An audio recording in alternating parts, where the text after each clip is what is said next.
अस्सलाम वालेकुम। उम्मीद है आप खैरियत से होंगे। बहुत बहुत शुक्रिया आपके फ़ीडबैक का। हमने ऑलरेडी काफ़ी कंटेंट बनाया कनाडा पे और लोगों को बताया कि भाई अगर आप इमिग्रेशन चाहते हैं क्विक वे में तो एक विज़िट वीज़ा वाली ऑप्शन आई हुई है, 2025 तक वो वैलिड है। आप अपना विज़िट वीज़ा अप्लाई कर सकते हैं। बहुत सारे लोगों ने ये सवाल किया कि सर आप रिकमेंड नहीं करते कि आप किसी एजेंट के पास जाएँ, और अगर हम खुद अप्लाई करना चाहते हैं तो कैसे अप्लाई करें। बहुत आसान है भाई, canada.ca की वेबसाइट पे आपने जाना है और वहाँ पे जाके अपना लॉगिन करना है, अपना अकाउंट बनाना है। जिस तरह जीमेल का अकाउंट बनाते हैं इस तरह आपने वहाँ पर अकाउंट बनाना है। विज़िट वीज़ा पे क्लिक करना है। उसके बाद जो डॉक्यूमेंट्स वो आपसे मांगता जाएगा वो आपने उसको प्रोवाइड करते रहना है। वो डॉक्यूमेंट्स हैं कौन से, मैंने कहा चलो उसकी लिस्ट आप लोगों को बता देते हैं ताकि आप लोगों के लिए आसानी हो। मैंने यहाँ पर वो लिस्ट पूरी डाउनलोड की है और मैंने कहा चले मैं आप लोगों को बताता जाता हूँ।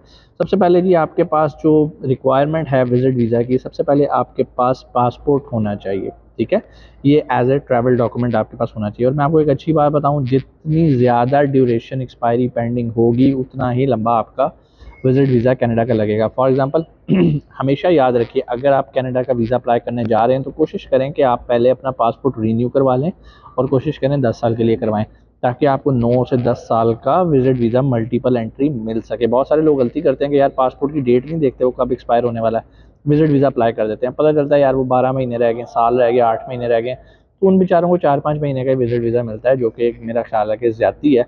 आपको पहले अपना पासपोर्ट रीन्यू करना है।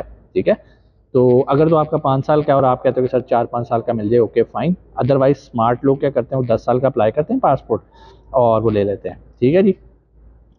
उसके बाद आपने अपने पासपोर्ट के सारे पेजेस की फ़ोटोकॉपी मतलब स्कैन कॉपी जमा करानी है, उनको ऑनलाइन सबमिट होनी है। If you live in a country other than your country, for example अगर आप यूएई में रहते हैं, आप नेशनल पाकिस्तान के हैं, तो आपको उस कंट्री का वीज़े की कॉपी साथ लगानी है। अच्छा याद रखिएगा ये कॉपी लगानी कैसे, आपने स्कैन करते जाना है और एक ही पीडीएफ आपने बनानी है जिसके अंदर आपने ये सारे डॉक्यूमेंट्स अटैच करते रहने हैं। ठीक है, ये तो हो गया आपका ट्रैवल डॉक्यूमेंट। अब इसके बाद जो आता है आपका आइडेंटिटी डॉक्यूमेंट, ये आप बेशक नोट करते हैं, अदरवाइज कनाडा की वेबसाइट पे भी ये चीज़ें मौजूद हैं। आइडेंटिटी के डॉक्यूमेंट्स में आपने अपना बर्थ सर्टिफिकेट देना है। ठीक है, नहीं दे सकते तो ज़ाहिर बात है कि आपको अपना आईडी कार्ड देना है, वो भी आपके बर्थ सर्टिफिकेट ही कंसिडर होएगा, क्योंकि बहुत सारे पुराने लोग भी हैं जिनकी एज 50 प्लस है, उन बेचारों के लिए बर्थ सर्टिफिकेट्स निकालना थोड़ा सा मसला है। लेकिन ये कोई प्रॉब्लम नहीं होती, आप नादरा के ऑफिस जाके भी पता कर सकते हैं, otherwise ID card will be enough. Legal document showing name और date of birth change if applicable.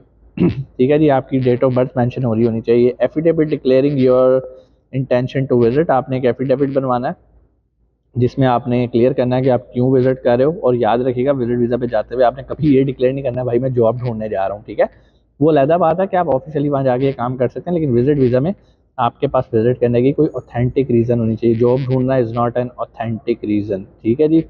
आपने sufficient funds to support your stay, आपने ये बताना है। मैरिज सर्टिफिकेट अगर आप मैरिड हैं, और डाइवोर्स हैं तो फाइनल डिवोर्स और एनरोलमेंट सर्टिफिकेट आपने जमा करवाना है। अच्छा, बहुत सारे डॉक्यूमेंट्स पाकिस्तानियों के लिए होंगे, बहुत सारे लोग जो पाकिस्तान से बाहर हैं उनके अप्लाइमेंट के लिए होंगे। ज़ाहिर बात है जो मैं आपको क्राइटेरिया बता रहा हूँ ये ओवरऑल लोगों के लिए है, तो इसमें जो तो आप पे एप्लीकेबल नहीं होता उसको छोड़ सकते हैं।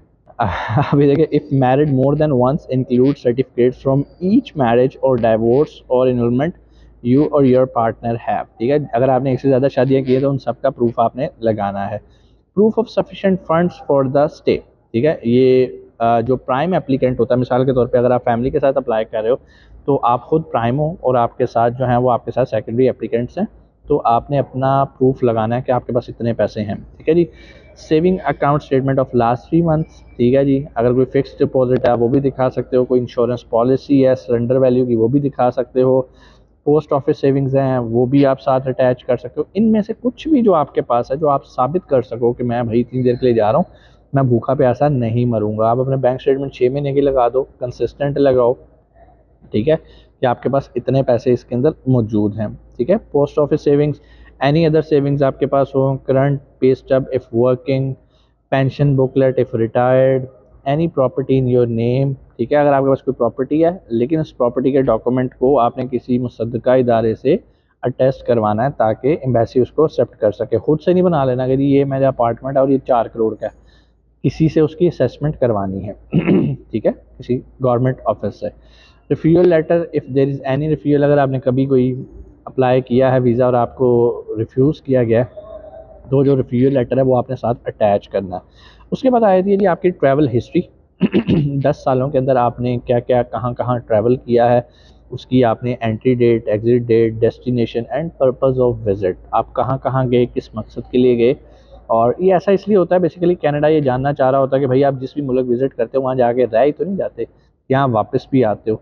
तो बेसिकली वो ये श्योरिटी चाहता है कि भाई आप वहीं पर रह ना जाओ और उनके मुल्क से वापस आओ। ठीक है, वो लहजा बात है कि अब उन्होंने अलाउ किया, अगर आप वहाँ चले गए हो घूमने फिरने के लिए, आपको जॉब मिल जाती है एम्प्लॉयर से, तो आप एलिजिबल हो कि आप वहाँ पर जॉब कन्वर्ट करवा सकते हो स्टेटस अपना विजिट वीज़ा से। ठीक है जी, अगली रिक्वायरमेंट देख लेते हैं इनकी क्या है। अगली रिक्वायरमेंट है जी digital photograph as per below specification. ये इन्होंने एक तस्वीर लगाई हुई है, अगर आपको नज़र आए तो ये उसके कुछ रिक्वायरमेंट्स हैं। इस तरह का सैंपल उन्होंने एक लगाया हुआ है, और इसकी मैं बता देता हूँ। इसकी हाइट जो है फ्रेम की 45 होनी चाहिए, 45 mm। विड्थ इसकी 35 mm होनी चाहिए, और इसमें जो आपका फेस होना चाहिए ना, वो कम से कम 31 mm होना चाहिए, और ज़्यादा से ज़्यादा 36 mm होना चाहिए। ये मेरे वर्ड्स याद रखिएगा, अगर इससे बड़ा छोटा आपका मुंह होगा तो आपकी जो पिक्चर है ना वो ऑनलाइन एक्सेप्ट नहीं की जाएगी। ये सारा काम आपने ऑनलाइन करना है, ऑनलाइन आपने स्कैन कॉपी सबमिट करनी है। ठीक हो गया। उसके बाद आ जाते हैं जी documents required from host family if applicable. अच्छा जी, आपने एक इनविटेशन लेटर अरेंज करना होता है कनाडा से। ठीक है, proof of relation with the visitor, वो साबित करेंगे कि आपका क्या, आपके कोई कज़न हैं, सिस्टर इन लॉ हैं, सिस्टर हैं, भाई हैं, वो आपको एक इनविटेशन लेटर भेजेंगे, एक नॉर्मल पेपर पे प्रिंट आउट करके उसे नोटरी से स्टैम्प करके आपको वो भेजेंगे। Invitation letter for the parents staying your family, constitution, purpose of visit, intent, duration, मतलब उसके ऊपर ये सारी चीज़ें लिखी होंगी, duration of stay, where they will be residing during the stay in Canada, details of income जो कि आपने बतानी है। वो यहाँ पर आपका जो बंदा आपको स्पॉन्सर कर रहा है, जो आपको लेटर भेज रहा है, यहाँ पर ये उसकी डिटेल्स चाहिए, details of income, notice of assessment और T4 statement of last 4 years. ये चीज़ें आप उनको बताएंगे, उन्हें समझ में आ जाएगी। करंट पे स्टॉप, बिजनेस डॉक्यूमेंट्स, अगर वो कोई बिजनेस करते हैं तो बिजनेस का डॉक्यूमेंट लगाना है। ठीक है जी। उसके बाद bank statement covering last 6 month, ये उनकी स्टेटमेंट लगेगी यहाँ पर। इसके साथ प्रूफ ऑफ एसेट्स वो बताएंगे कि भाई वो वहाँ पर क्या करते हैं, और सारे डॉक्यूमेंट्स साथ लगाएंगे, ऑनरशिप के डॉक्यूमेंट्स अगर वो कोई प्रॉपर्टी ऑन करते हैं, proof of status in Canada.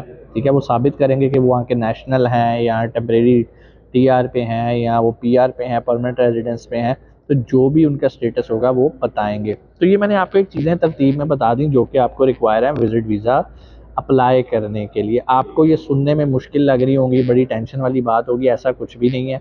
आप मेरी इस वीडियो को बार बार देखेंगे, आपको पता चल जाएगा। ये बड़े आसान और बेसिक डॉक्यूमेंट्स हैं, जो आपसे रेलिवेंट नहीं है छोड़ दें। एक बात याद रखिएगा, जितना ज़्यादा आप प्रूफ ऑफ डॉक्यूमेंट्स लगाएंगे उतने ज़्यादा चांसेस हैं कि आपका वीज़ा अप्रूव होगा। नंबर 1, फंड्स बड़े तगड़े होने चाहिए। नंबर 2, आपके पास इन्विटेशन लेटर होना चाहिए। नंबर 3, आपने उन्हें कन्विंस करना है कि भाई मैंने वापस आना है, मैं तो कुछ अर्से के लिए विजिट करने जा रहा हूँ। ठीक है, तो ये वो चीज़ें हैं जो कि कनाडा के जो इमिग्रेशन डिपार्टमेंट है उनको कन्विंस करते हैं कि ठीक है भाई ये यहाँ पर आके स्किप नहीं होगा। एक्चुअली वो डरते हैं, क्यों, लोग आते हैं यहाँ पे इलीगल रहना शुरू कर देते हैं, तो इस तरह के लोगों से वो थोड़ा हेजिटेट करते हैं। आपने उन्हें साबित करना है कि भाई मैं आ रहा हूँ और मैंने वापस भी चले जाना है। अब एक और चीज़ भी, प्रूफ ऑफ फंड वो आपसे क्यों मांगते हैं। मिसाल के तौर पे आप 6 महीने तक रह सकते हो विजिट वीज़ा पे, 6 महीने के बाद आपको एग्जिट करना है। ठीक है, उसके बाद आप दोबारा जा सकते हो। तो मैक्सिमम स्टे आपका विजिट वीज़ा पे 6 होता है, लेकिन मल्टीपल एंट्री होते हैं। जितने साल का आपको वीज़ा मिला, आपको 10 साल का, 8 साल का मिला है, तो आप उसी पे रहते हुए ट्रैवल कर सकते हो मल्टीपल टाइम्स। फॉर एग्जांपल आप गए हो 6 महीने के लिए, अब आप वापस आ गए हो, आप दोबारा ट्रैवल कर सकते हो, लेकिन 6 महीने से ज़्यादा आप नहीं रह सकते कनाडा के अंदर। ये विजिट वीज़ा की कुछ रिस्ट्रिक्शंस हैं। उसके अंदर ही अगर आपको जॉब मिल जाती है, सारा काम हो जाता है, तो वेल एंड गुड, आपके लिए बेहतरीन है। आप वहीं पे रहते हुए अपना स्टेटस चेंज कर लेते हो और आपको वापस आने की ज़रूरत नहीं पड़ती। ठीक है जी। अब आपको ये भी पता चल गया कि विजिट वीज़ा मैंने घर बैठ के कैसे अप्लाई करना है। ये डॉक्यूमेंट्स अरेंज करो, खुद अप्लाई करो। अच्छा, अगर आप कहते हो सर बड़ा मुश्किल है, तो अगर आप कोई एजेंट हायर करोगे तो वो मुफ्त का आपसे $200, $500, $600 जहाँ तक होएगा वो आपसे लेगा, और यही डॉक्यूमेंट आपसे लेके ही अप्लाई करेगा। उसने अपनी तरफ से कोई नहीं लगाना। अगर वो कहता ना मैं डॉक्यूमेंट्स तैयार करवा दूंगा, वो झूठ बोल रहा है। डॉक्यूमेंट सारे आपके नाम के लगने हैं, आपने अपना रिलेटिव अरेंज करना, वो आपके लिए कोई फूफी का पुत्र कनाडा में अरेंज नहीं करेगा। अब अगर आप डन बेस वीज़ा की बात करो, तो वो लोग जो आपको चूना लगाते हैं, बेवकूफ़ बनाते हैं, वो यही करते हैं कि भाई आप वीज़ा आ जाएगा तो पैसे दे देना, लेकिन भाई वो आपके लिए डॉक्यूमेंट्स यही अरेंज करते हैं, ये डॉक्यूमेंट्स आपने अरेंज करने, ये आपकी रिस्पॉन्सिबिलिटी है। तो अगर आपने अरेंज कर लिए हैं तो भाई कितनी देर लगती है canada.ca पे जाके अपना अकाउंट बना के ये डॉक्यूमेंट्स अपलोड करने में। वो सिर्फ अपलोड करने का आपसे 14-15 लाख रुपया डन बेसिस पे चार्ज कर लेते हैं। कोई आपके लिए रिश्तेदार नहीं अरेंज करेगा, कोई इनविटेशन लेटर नहीं, कुछ भी नहीं। ठीक है, ये बात याद रखिएगा। तो बराए मेहरबानी लोगों के हथे चढ़ना बंद करें, और हमें भी कॉल्स करना बंद करेंगे, सर हमारा वीज़ा लगवा दें। हम वीज़ा नहीं लगवाते यार, इतने आसान अल्फाज में आपको गाइड कर दिया। अभी भी अगर आपको चीज़ें समझ नहीं आ रही तो यार बेहतर है आप पाकिस्तान में रहो, कनाडा छोड़ो यार, क्या करना कनाडा जाके, पाकिस्तान में रहो और यहीं पे कोई रिस्क ढूंढो, राइट लेफ्ट थोड़ी सी कोशिश करो, मेहनत करो। कोई भी सवाल कमेंट सेक्शन में आके आप पूछ सकते हैं। इंशाल्लाह आपसे मुलाकात होती है अगली वीडियो में। अपना बहुत सारा ख्याल रखिएगा। पाकिस्तान जिंदाबाद।